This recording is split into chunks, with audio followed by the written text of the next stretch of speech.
आज आपण बोलूयात सतत निगेटिव्ह बोलणाऱ्या लोकांपासून कसे दूर राहावे.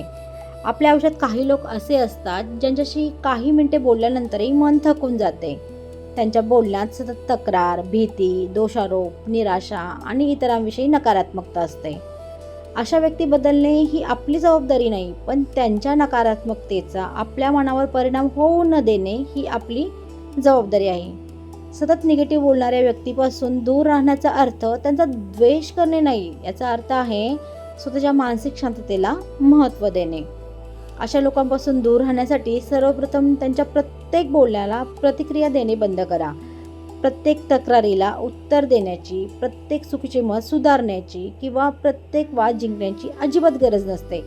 कधीकधी फक्त शांतपणे ऐकून विषय बदलणे पुरेसे असते. हो, परिस्थिती कठीण आहे, पण आता आपण दुसऱ्या विषयावर बोलूयात. असे साधे वाक्यही तुमची सीमा स्पष्ट करू शकते.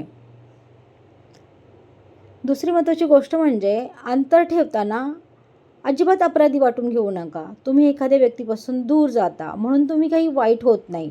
प्रत्येक नात्यात जवळीक आवश्यक नसते. काही लोकांशी प्रेमाने राहता येते, पण योग्य अंतर ठेवून. आणि सर्वात महत्त्वाचे, समोरची व्यक्ती सतत अंधार दाखवत असेल तर तुम्ही तिच्यासोबत अंधारात बसणे आवश्यक नाही. तुमचे मन ज्या गोष्टी ऐकते त्याचा तुमच्या विचारांवर खोल परिणाम होतो.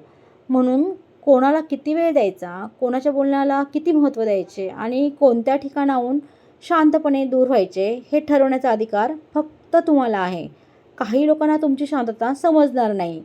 काही जण तुमच्यावर तुम्ही चेंज झाल्याचा आरोप करतील, पण लक्षात ठेवा, स्वतःला बदलणे आणि स्वतःला जपणे यात फरक आहे. तुम्ही प्रत्येकाला खुश करण्यासाठी जन्माला आलेले नाही. तुम्ही तुमच्या मनाची शांतता, तुमची ऊर्जा आणि तुमचे आयुष्य जपण्यासाठीही जबाबदार आहात. म्हणून सतत निगेटिव्ह बोलणाऱ्या लोकांपासून द्वेषाने नाही तर शांतपणे अंतर ठेवा. कारण काही नाती तोडण्याची गरज नसते, फक्त त्यांच्यापासून थोडे दूर उभे राहण्याची आवश्यकता असते.